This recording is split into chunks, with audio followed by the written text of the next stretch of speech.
Hello मित्रों, नमस्कार। Agriculture and GS academy में आपका बहुत बहुत स्वागत है। तो आइए आज की इस क्लास में हम देखते हैं यूपी AGTA संबंधित प्रैक्टिस सेट नंबर 13, इसमें जो हम महत्वपूर्ण प्रश्नों का संकलन किया गया उसका आज हम अध्ययन करेंगे। तो आइए आज देखते हैं क्वेश्चन नंबर फर्स्ट से। इसी के साथ यदि आप चैनल पर नए हैं तो चैनल को सब्सक्राइब कीजिए, वीडियो को लाइक कीजिए, शेयर कीजिए। तो आइए देखते हैं क्वेश्चन नंबर फर्स्ट। आज का हमारा पहला प्रश्न है, निम्न में से गेहूं का हूबहू खरपतवार कौन सा है? तो बताइए कौन सा है? कैनरी ग्रास, बार्नयार्ड ग्रास, कास घास या जंगली जई? इसमें से हमारा राइट आंसर हो जाएगा, बताइए आप लोग कौन सा हो जाएगा? इसमें से राइट आंसर हो जाएगा ऑप्शन नंबर ए, कैनरी घास। अगला प्रश्न देखते हैं, निम्न में से कौन सा एक वर्णात्मक शाकनाशी है? बताइए राइट आंसर कौन सा हो जाएगा? वर्णात्मक यानी सेलेक्टिव जिसे कहते हैं, तो यह जो है एट्राजीन है। ऑप्शन नंबर डी हमारा राइट हो जाएगा। अगला प्रश्न देखते हैं, निम्न में से जलीय खरपतवार का उदाहरण है? तो जलीय खरपतवार का उदाहरण बताना है। इसमें से राइट आंसर कौन सा हो जाएगा? तो दिए गए ऑप्शनों में से जो है सभी जो है जलीय खरपतवार हैं। ऑप्शन नंबर इसलिए हमारा डी सही हो जाएगा, उपरोक्त में से सभी। अगले प्रश्न की तरफ बढ़ते हैं, निम्न में से कौन सा द्विवर्षीय खरपतवार है? तो जो द्विवर्षीय खरपतवार इसमें से बताना है कौन सा है। इसका हमारा राइट आंसर हो जाएगा ऑप्शन नंबर फोर्थ का। बताइए राइट आंसर कौन सा होगा? ऑप्शन नंबर इसका बी हो जाएगा, सिरसियस वल्गेयर। ऑप्शन नंबर बी हमारा राइट हो जाएगा, सिरसियम वल्गेयर। अगला प्रश्न देखते हैं, निम्न में से कौन सा आरो बैंकिंग का मेज़बान है? तो कौन है? यह जो सरसों है, तंबाकू है, टमाटर, इनमें से सभी पे जो आरो बैंकिंग पैरासाइट खरपतवार लगता है, यानी कि उपरोक्त में से हमारा राइट आंसर डी सही हो जाएगा।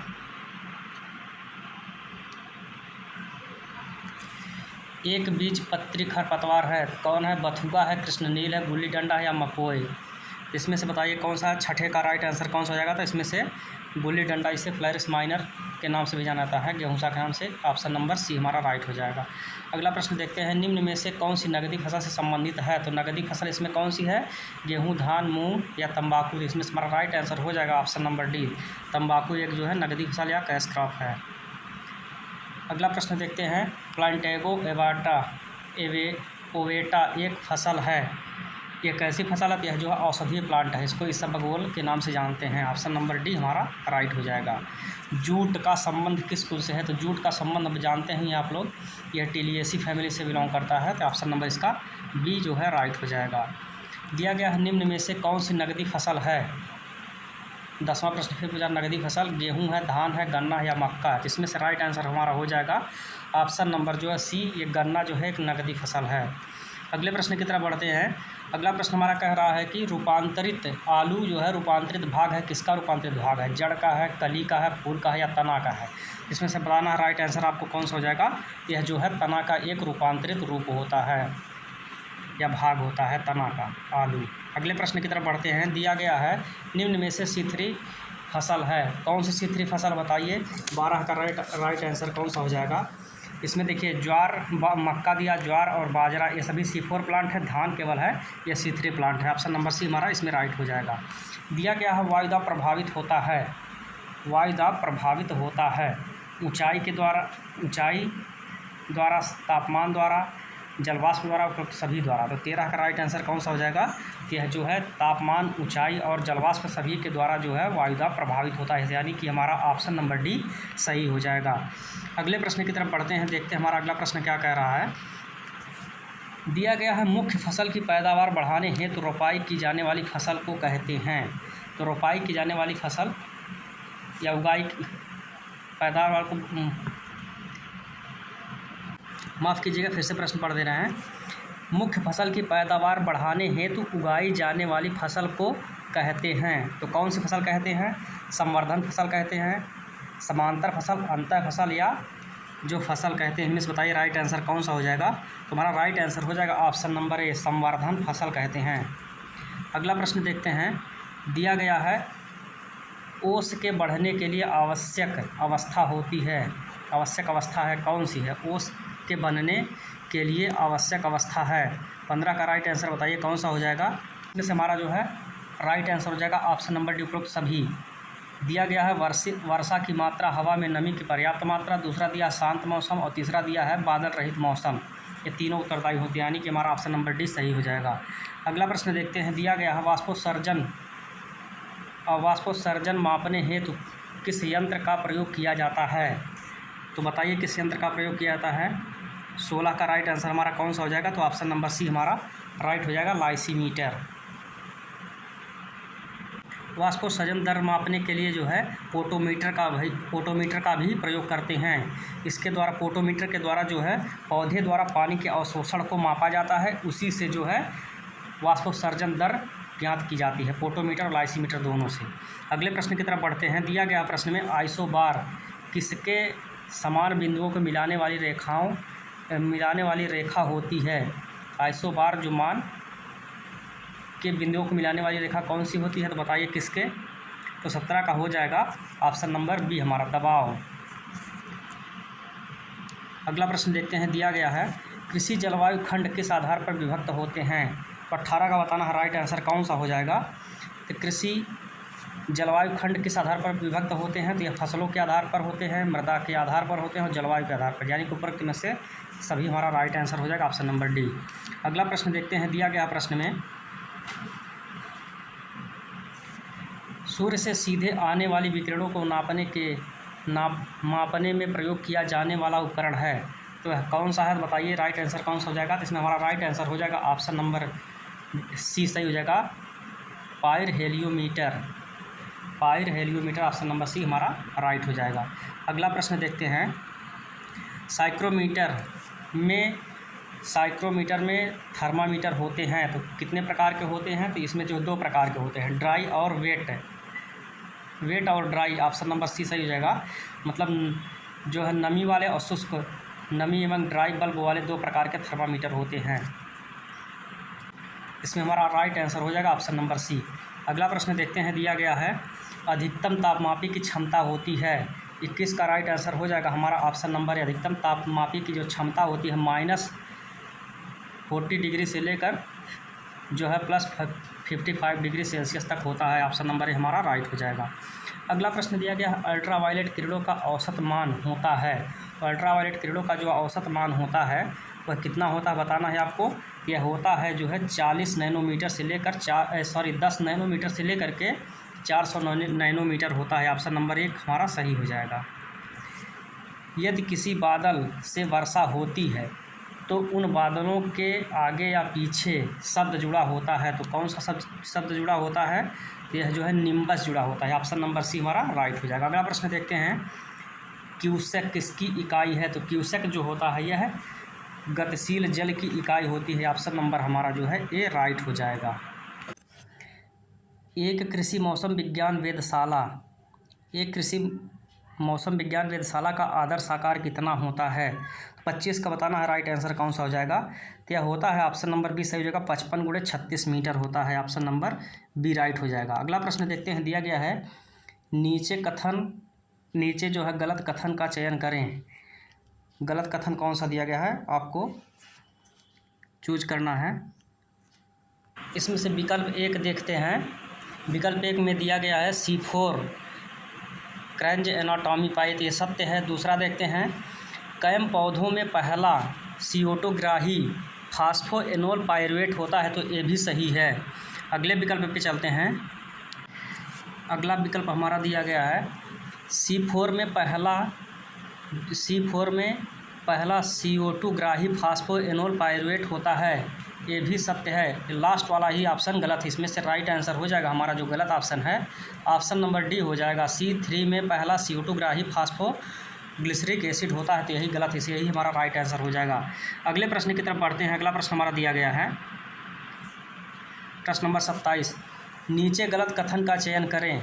तो नीचे जो गलत कथन दिया उसका चयन करना है। पहला ऑप्शन इसमें दिया गया है रेड ड्रॉप प्रकाश प्रभाव 680 नैनोमीटर सही है। दूसरा भी जो है इमर्सन प्रभाव 2 वर्णक तंत्र, ये भी सही है। तीसरा जो है 130 क्लोरोफिल क्वांटासोम, ये भी सही है। तो हमारा जो है इसमें से गलत कथन जो ऑप्शन नंबर डी यही हमारा गलत है, ऑप्शन नंबर डी हमारा करेक्ट हो जाएगा जो गलत है। अगला प्रश्न देखते हैं। दिया गया है प्रश्न में, नीचे गलत कथन का चयन करें। इसमें जो गलत कथन का चयन करना है, प्रकाशीय श्वसन C3 में होता है, सत्य है। क्लोरोफिल ए का सूत्र जो है C55H72O5 O5 दिया है, O594 mg ये होता है। और तीसरा जो दिया गया है क्लोरोफिल ग्रेना में, ये भी सही है। यह दिया गया प्रकाशिक अभिक्रिया, यह स्ट्रोमा में नहीं, यह जो है ग्रेना में होती है प्रकाशिक अभिक्रिया। यही जो है गलत आंसर हमारा इसमें से राइट हो जाएगा, गलत ऑप्शन नंबर डी। अगला प्रश्न पे चलते हैं। अगला प्रश्न दिया गया है, प्रकाशीय श्वसन प्रेरित करता है, प्रकाशीय श्वसन प्रेरित होता है किससे?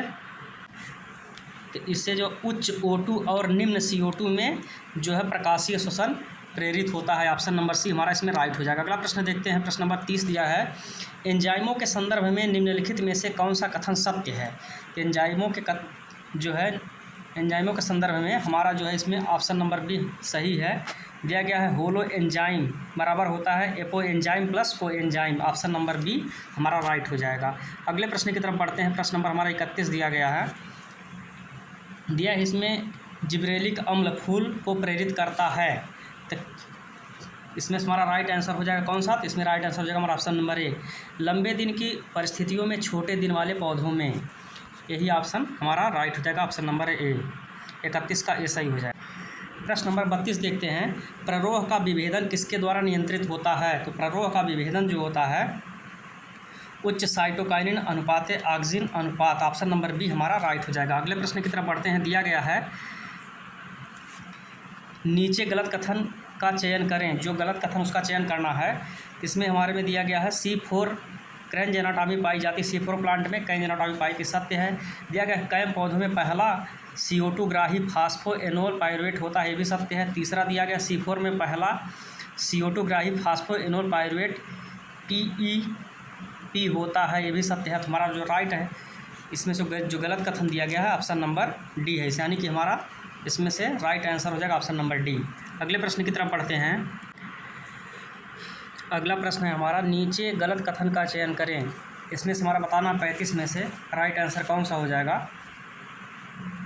प्रकाशीय श्वसन जो C3 प्लांट में क्लोरोफिल ए का जो ये भी सत्य है, तीसरा भी सही है। हमारा जो राइट इसमें से गलत कथन है ऑप्शन नंबर डी, कथन ऑप्शन नंबर जो विकल्प जो है ऑप्शन नंबर डी हमारा सही है। ये प्रश्न फिर दोहराया जा चुका है। अगला प्रश्न देखते हैं।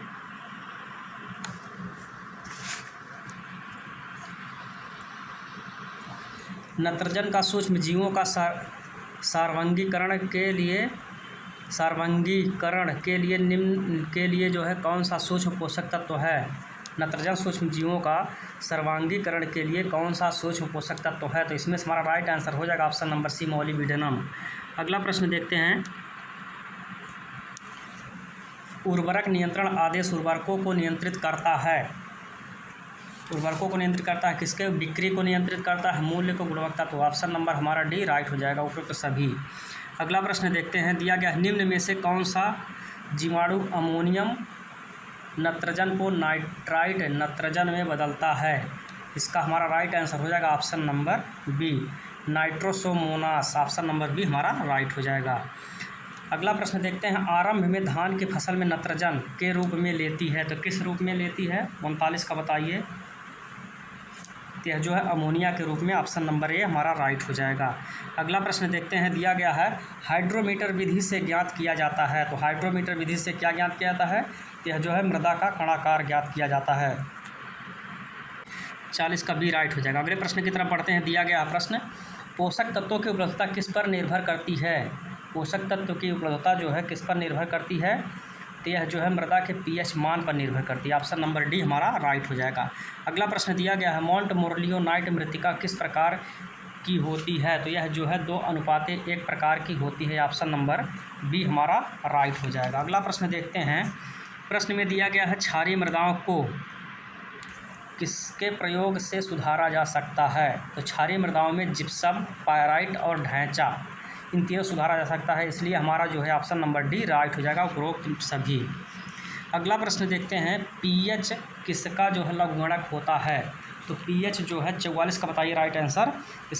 यह जो हाइड्रोजन धन आयन की सांद्रता, यानी कि ऑप्शन नंबर हमारा सी राइट हो जाएगा, हाइड्रोजन की सांद्रता। अगले प्रश्न पे चलते हैं। मृदाएं जो हवा द्वारा रूपांतरित होती हैं कहलाती हैं, क्या कौन सी कहलाती हैं मृदाएं? तो है जो है एओलियन मृदाएं कहलाती हैं, ऑप्शन नंबर बी हमारा राइट हो जाएगा। अगला प्रश्न देखते हैं। मृदा जिसमें क्ले की अधिकता होती है वह कहलाती है, वह कौन सी मृदा कहलाती है? तो है जो है भारी मृदा कहलाती है, ऑप्शन नंबर सी राइट हो जाएगा। जिस मृदा में जो है क्ले की अधिकता पाई जाएगी वह भारी मृदा कहलाएगी, ऑप्शन नंबर सी हमारा राइट हो जाएगा। अगला प्रश्न देखते हैं। दिया गया प्रश्न में मृदा में परतीकरण या पपड़ी बन जाना मुख्यतया समस्या है, यह किस मृदा की समस्या है? 47 का बताइए। यह जो है काली मृदा की समस्या, ऑप्शन नंबर बी हमारा राइट हो जाएगा। अगला प्रश्न देखते हैं। दिया गया है निम्न में से कौन सा मृदा निर्माण का सक्रिय कारक है? तो सक्रिय कारक होता है क्लाइमेट, यानी कि जलवायु, ऑप्शन नंबर हमारा सी राइट हो जाएगा। अगले प्रश्न की तरफ चलते हैं। मोस्ट इंपॉर्टेंट क्वेश्चन है। दिया गया है बायोगैस हाइड्रोमीटर विधि से ज्ञात किया जाता है, क्या ज्ञात किया जाता है बताइए? यह बहुत मोस्ट इंपॉर्टेंट क्वेश्चन है। 49 का हमारा राइट आंसर हो जाएगा, ऑप्शन नंबर बी, मृदा का कणाकार। अगले प्रश्न की तरफ बढ़ते हैं। दिया गया है प्रोटीन निर्माण के लिए सबसे अधिक महत्वपूर्ण पोषक तत्व है, तो कौन सा निर्माण के लिए पोषक तत्व आवश्यक होता है प्रोटीन के? Option number B, nitrogen. अगला प्रश्न देखते हैं। दिया गया प्रसार शब्द का पहली बार प्रयोग हुआ, प्रसार शब्द का पहली बार प्रयोग जो यूके यानी ब्रिटेन में हुआ। अगले प्रश्न की तरफ चलते हैं। दिया गया प्रसार शिक्षा कृषि प्रसार शिक्षा शब्द पहली बार कहाँ प्रयुक्त हुआ? बताइए राइट आंसर कौन सा हो जाएगा? इसका राइट आंसर हो जाएगा यूके, ब्रिटेन में।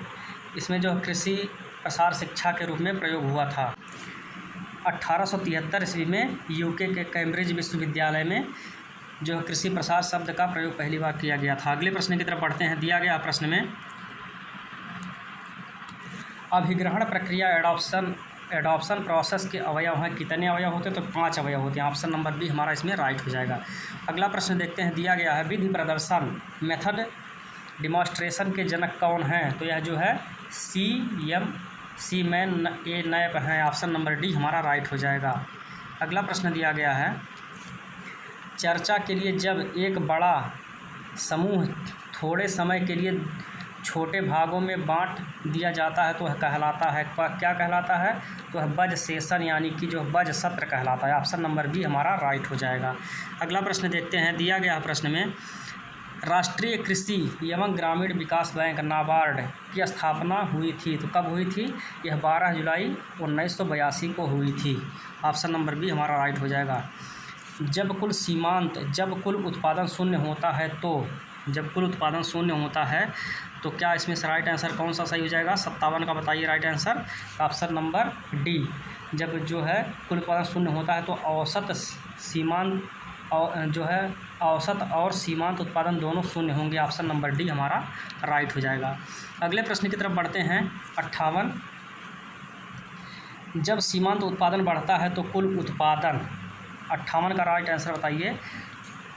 इसमें हो जाएगा ऑप्शन नंबर सी, बढ़ती हुई दर से बढ़ता है, तो उत्पादन जो है बढ़ती हुई दर से बढ़ता है, ऑप्शन नंबर सी सही हो जाएगा।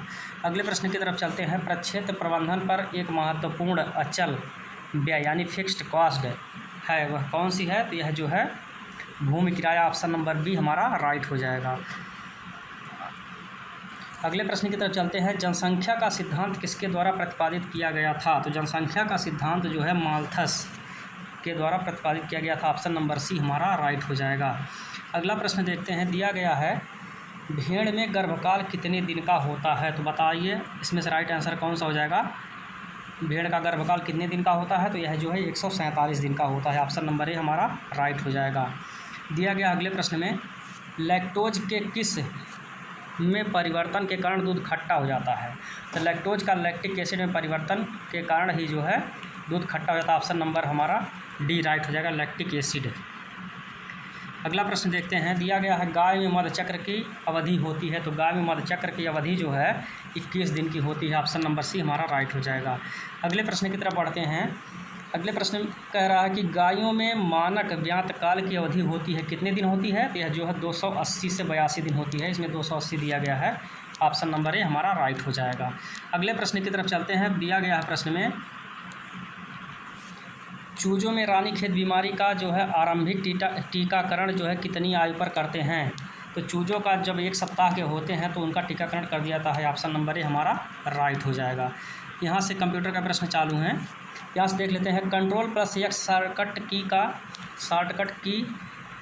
शॉर्टकट किस कार्य के लिए करते हैं? तो किस कार्य के लिए लिखते हैं? एक कट के लिए करते हैं। ऑप्शन नंबर इसमें हमारा बी राइट हो जाएगा। अगला प्रश्न देखते हैं। कंप्यूटर के घटक उचित रूप से जोड़े गए हैं तथा कार्यरत हैं, उसे सुनिश्चित करने वाली कौन सी जांच प्रक्रिया है? तो वह जो है बूटिंग है। ऑप्शन नंबर ए हमारा राइट हो जाएगा। बूटिंग कहते हैं उसे। अगला प्रश्न देखते हैं। दिया गया BIOS basic input output system, ठीक, जो PC में ऑपरेटिंग सिस्टम का एक हिस्सा है, किसमें संग्रहित होता है? तो 68 का बताना है। राइट आंसर कौन सा हो जाएगा? बताइए आप लोग, इसमें से राइट आंसर कौन सा हो जाएगा? तो इसमें राइट आंसर हो जाएगा ऑप्शन नंबर डी, रोम में। अगला प्रश्न देखते हैं। दिया गया है mobile operating system software Android OS 2007 में किस कंपनी ने विकसित किया? यह जो है इसका राइट आंसर हो जाएगा option number A, Microsoft corporation. Option number A हमारा राइट हो जाएगा। नेक्स्ट क्वेश्चन हमारा है, CPU और IO के बीच सिग्नलों के मूवमेंट को कौन नियंत्रित करता है? 70 का बताना राइट आंसर। इसमें कौन सा सही हो जाएगा? तो यह कंट्रोल यूनिट जो है नियंत्रित करता है। ऑप्शन नंबर बी हमारा राइट हो जाएगा। अगले प्रश्न की तरफ बढ़ते हैं। क्या कह रहा है हमारा अगला प्रश्न? निम्नलिखित में से किस कंप्यूटर हार्डवेयर में लेजर होता है? कंप्यूटर हार्डवेयर में लेजर होता है। 71 का बताइए राइट आंसर कौन सा हो जाएगा हमारा? तो ऑप्शन नंबर बी हो गया, CD drive. Option number B हमारा राइट हो गया। अगले प्रश्न की तरफ बढ़ते हैं। दिया गया है रॉ इनपुट को उपयोगी जानकारी में बदलने के लिए कंप्यूटर सिस्टम द्वारा निम्नलिखित प्रक्रियाओं का पालन किया जाता है। इसमें से बताइए राइट आंसर कौन सा हो जाएगा? इसका हमारा राइट आंसर हो जाएगा option number A, input store process output control. Option number A हमारा राइट हो जाएगा। अगले प्रश्न की तरफ बढ़ते हैं। दिया गया है दूसरी पीढ़ी के कंप्यूटरों में कई विशेषताएं थी, उसमें से कौन सी विशेषता नहीं थी? आपको बताना है। इसका हमारा राइट आंसर हो जाएगा, इसमें से कौन सी विशेषता नहीं थी? तो ऑप्शन नंबर डी हो जाएगा। कंप्यूटर पहली पीढ़ी की तुलना में डेटा प्रोसेसिंग समय मिलीसेकंड से नैनोसेकंड में तय करने लगे था। तो यह नैनोसेकंड में नहीं तय करता था। यही ऑप्शन गलत है, इसलिए हमारा राइट आंसर हो जाएगा ऑप्शन नंबर डी। अगले प्रश्न की तरफ बढ़ते हैं। दिया गया है operation AND and OR not में कौन करता है? तो यह जो है ऑप्शन नंबर इसका हो जाएगा right answer B, ALU, arithmetic logic unit. अगले प्रश्न की तरफ बढ़ते हैं। दिया गया है कथन 1 है यहाँ पे, कंट्रोल यूनिट। कंट्रोल यूनिट क्या? यह अनुक्रम में निर्देश निष्पादन को नियंत्रित करता है। फिर इसके बाद दिया है निर्देशों की व्याख्या करता है और ALU मेमोरी और इनपुट या आउटपुट डिवाइस के माध्यम से डेटा प्रवाह का मार्गदर्शन करता है। दूसरा कथन देखते हैं। दिया गया है कंपाइलर, यह एक कंप्यूटर प्रोग्राम है जो कंप्यूटर प्रोग्राम को बाइनरी कोड में बदलते हैं। जिसका राइट आंसर आपको बताना है कौन सा हो जाएगा। इसमें से जो दोनों कथन दिए गए हैं दोनों सही हैं, दोनों जो है कथन ये सत्य हैं। तो इसमें से हमारा राइट आंसर हो जाएगा ऑप्शन नंबर ए, दोनों उपरोक्त में से दोनों सही हैं। ऑप्शन नंबर ए राइट हो जाएगा। अगला प्रश्न देखते हैं। दिया गया है ई गवर्नेंस का कौन सा मॉडल नागरिकों की सेवाओं को सीधी पहुंच प्रदान करता है? तो कौन सा करता है? इसका राइट आंसर हो जाएगा ऑप्शन नंबर ए, G2C, मतलब गवर्नमेंट टू सिटीजन, मतलब सरकार से नागरिकों को। अगला प्रश्न देखते हैं। दिया गया है नीचे दिए गए प्रश्नों पर विचार करें। तो क्या दिया गया है? पहला कथन दिया है फास्टैग टोल पेमेंट के लिए एक डिजिटल भुगतान उपकरण है, तो सत्य है। फिर दूसरा दिया गया है RFID, इसे RFID तकनीक पर आधारित बनाया गया है, 77 है। फिर देखते हैं तीसरा, देखते हैं कथन क्या दिया है, फास्टैग केवल व्यावसायिक वाहनों के लिए लागू होता है? तो नहीं, ये व्यावसायिक केवल व्यावसायिक वाहनों के लिए लागू नहीं होता, सभी वाहनों के लिए लागू होता है। इसलिए हमारा ऑप्शन नंबर मतलब कथन 1 और 2 दोनों सही, इसलिए ऑप्शन नंबर हमारा ए राइट हो जाएगा, केवल 1 और 2 सही है। अगले प्रश्न की तरफ बढ़ते हैं। प्रश्न दिया गया है अगला, भारत में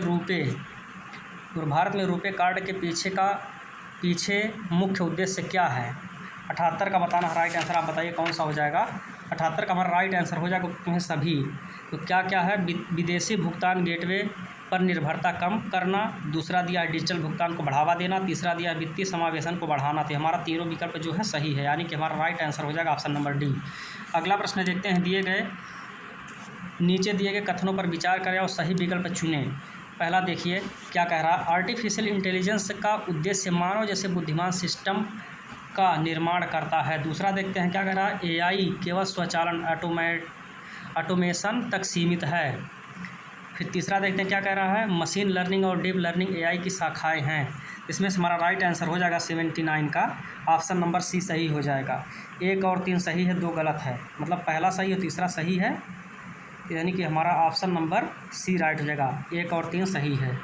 अगले प्रश्न की तरफ बढ़ते हैं। दिया गया इसमें, नीचे दिए कथनों पर विचार करें और सही चुनें। पहला कथन दिया गया है, आईओटी इंटरनेट ऑफ थिंग्स का मुख्य उद्देश्य उपकरणों को इंटरनेट से जोड़कर उन्हें एक दूसरे से डेटा साझा करने योग्य बनाना। सही है। दूसरा देखते हैं, आईओटी केवल घरेलू उपकरणों तक सीमित है। नहीं, ये घरेलू उपकरणों तक सीमित नहीं है, यही गलत है। फिर दूसरा देखते हैं, आईओटी का उपयोग स्मार्ट सिटीज़, स्वास्थ्य सेवाएं, कृषि सेवाएं और कृषि में काम किया था। तो ये भी सही है। तो 1 और 3 कथन हमारा सही है, यानी कि हमारा जो विकल्प हो जाएगा कौन सा सही होगा? 1 और 3, ऑप्शन नंबर बी हमारा राइट हो जाएगा। अगले प्रश्न की तरफ चलते हैं। उत्तर प्रदेश सामान्य ज्ञान का अध्ययन करेंगे। यहाँ से दिया गया, प्रदेश में दुग्ध एवं दुग्धशाला के विकास के लिए प्रादेशिक कोऑपरेटिव डेयरी फेडरेशन की स्थापना कब की गई थी? जो है 1962 ईस्वी में की। ऑप्शन नंबर ए हमारा राइट हो जाएगा। अगला प्रश्न देखते हैं, ऑपरेशन फ्लड की शुरुआत केंद्र सरकार ने उत्तर प्रदेश के किस जिले में नहीं की थी प्रथम चरण में? तो प्रथम चरण में लखनऊ में नहीं की गई थी। ऑप्शन नंबर सी हमारा राइट हो जाएगा। अगला देखते हैं, दिया गया है, देवहार जलप्रपात किस नदी पर स्थित है? देवहार जलप्रपात किस नदी पर है? तो यह जो है टॉस नदी पर है। ऑप्शन नंबर डी हमारा राइट हो जाएगा। अगला प्रश्न देखते हैं, दिया गया, उत्तर प्रदेश में भूगर्भ जल निदेशालय की स्थापना कब हुई? तो 84 का बताना है आपको। यह जो है 1975 ईस्वी में हुई। ऑप्शन नंबर डी हमारा राइट हो जाएगा। अगला प्रश्न देखते हैं, दिया गया है, प्रदेश का पहला गो भ्रूण प्रत्यारोपण केंद्र विकसित किया जा रहा है। काऊ एम्ब्रियो ट्रांसप्लांट केंद्र कहाँ विकसित किया जा रहा है? तो यह जो है बरेली में विकसित किया जा रहा है। ऑप्शन नंबर ए हमारा राइट हो जाएगा। अगले प्रश्न की तरफ चलते हैं। दिया गया है, देश का पहला डॉल्फिन सूचना केंद्र, यह जो है ऑप्शन नंबर इसमें सी सही हो जाएगा, गंगा नदी क्षेत्र में स्थित है। अगला प्रश्न देखते हैं, दिया गया है, उत्तर प्रदेश का सबसे बड़ा प्लेटफार्म कहाँ है? यह गोरखपुर जंक्शन है। ऑप्शन नंबर बी हमारा राइट हो जाएगा। अगला प्रश्न देखते हैं, दिया गया प्रश्न, भारत में कुल रेल नेटवर्क के आधार पर उत्तर प्रदेश किस स्थान पर है? क्या उत्तर प्रदेश जो प्रथम स्थान पर? ऑप्शन नंबर ए हमारा राइट हो जाएगा। अगला प्रश्न देखते हैं, हमारा अगला प्रश्न क्या कह रहा है, अखिल भारतीय किसान सम्मेलन के संबंध में कथनों पर विचार करें। प्रोफेसर एन रंगा, इंद्रीलाल याग्निक, स्वामी सहजानंद के प्रयासों से लखनऊ में अखिल भारतीय किसान सम्मेलन का आयोजन किया गया। सही है। दूसरा देखते हैं, अखिल भारतीय किसान सम्मेलन का आयोजन 1937 में किया गया। ये गलत है, यानी कि हमारा ऑप्शन नंबर जो है ये सही है। कथन 1 सही है, दूसरा गलत है। ऑप्शन नंबर ए राइट हो जाएगा। अगला प्रश्न देखते हैं। अगला प्रश्न क्या कह रहा है, जमींदारों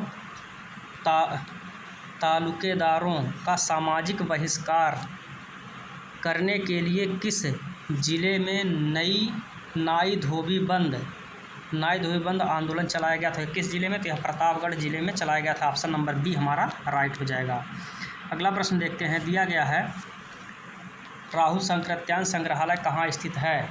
तो राहुल सांकृत्यान संग्रहालय जो है 91 का बताना है राइट आंसर कौन सा हो जाएगा। वाराणसी में, लखनऊ में, कुशीनगर या गोरखपुर में, तो इसका राइट आंसर हो जाएगा गोरखपुर में स्थित है। पंडित राहुल साकृत्यायन का जन्म कहाँ हुआ, तो यह आजमगढ़ में हुआ था। अगले प्रश्न की तरफ बढ़ते हैं। अगला प्रश्न हमारा क्या कह रहा है, भारत कला भवन स्थित है, तो भारत कला भवन कहाँ पर स्थित है, यह जो है वाराणसी में स्थित है। ऑप्शन नंबर सी हमारा राइट हो जाएगा। ऑप्शन नंबर सी सही हो जाएगा। अगला प्रश्न देखते हैं क्या कह रहा है, उत्तर प्रदेश में जैन सर्किट का उद्देश्य है, तो उत्तर प्रदेश में जैन सर्किट का क्या उद्देश्य है, ऑप्शन नंबर इसमें ये सही हो जाएगा, जैन धर्म के तीर्थ स्थानों को बढ़ावा देना। ऑप्शन नंबर ए हमारा राइट हो जाएगा। अगला प्रश्न देखते हैं, दिया गया है उत्तर प्रदेश में महाभारत सर्किट के विकास किसके मार्गदर्शन में किया गया, यह जो है योगी आदित्यनाथ जी के। ऑप्शन नंबर ए सही हो जाएगा। अगले प्रश्न देखते हैं। अगला प्रश्न हमारा क्या कह रहा है, हरिऔध कला भवन उत्तर प्रदेश में कहाँ स्थित है, तो हरिऔध कला भवन जो है 95 का बताना है राइट आंसर, कहाँ पर स्थित है, तो यह जो है आजमगढ़ में स्थित है। ऑप्शन नंबर ए हमारा राइट हो जाएगा। हरिऔध सिंह उपाध्याय का जन्म कहाँ हुआ था, हरिऔध जी का जन्म भी जो है आजमगढ़ में ही हुआ था। अगले प्रश्न की तरफ चलते हैं। दिया गया मैथिली शरण गुप्त का जन्म कहाँ हुआ था, तो मैथिली शरण गुप्त का जन्म झांसी में हुआ था, यह चिरगांव में, झांसी के चिरगांव में हुआ था। अगले प्रश्न की तरफ बढ़ते हैं। दिया गया प्रश्न में अवध की राजधानी फैजाबाद से लखनऊ किसके कार्यकाल में लाई गई थी, इसका राइट आंसर हो जाएगा ऑप्शन नंबर ए नवाब आसफउद्दौला के जो है कार्यकाल में। ऑप्शन नंबर ए हमारा राइट हो जाएगा 97 का। अगला प्रश्न देखते हैं क्या कह रहा है, वित्त वर्ष 2023-24 में इलेक्ट्रॉनिक्स निर्यात में उत्तर प्रदेश कितने बिलियन डॉलर के लिए देश में तीसरे स्थान पर रहा, तो कितने बिलियन डॉलर है, तो यह राइट ऑप्शन इसका हो जाएगा option number C 4.46 billion dollar. Option number C हमारा राइट हो जाएगा। अगला प्रश्न देखते हैं। दिया गया है प्रश्न अगला, 11 अप्रैल 2024 में उत्तर प्रदेश के किस जिले में ऐतिहासिक हिंदू मुस्लिम एकता का प्रतीक जो नौचंदी मेला का आयोजन किया गया, तो यह कहाँ पे किया गया, यह मेरठ में। 99 का हमारा ऑप्शन नंबर जो है बी राइट हो जाएगा। अगला प्रश्न देखते हैं। दिया गया है हाल ही में अलीगढ़ मुस्लिम विश्वविद्यालय की पहली महिला कुलपति कौन बनी हैं, तो यह जो है ऑप्शन नंबर सी हमारा राइट हो जाएगा, नाइमा खातून बेगम, नाइमा खातून, इनका पूरा नाम है नाइमा खातून गुलरेज नाम है। ऑप्शन नंबर सी हो जाएगा सही। ये हमारा जो है 13वां प्रैक्टिस सेट कंप्लीट हुआ। तो आज के लिए बस इतना ही। धन्यवाद, नमस्कार।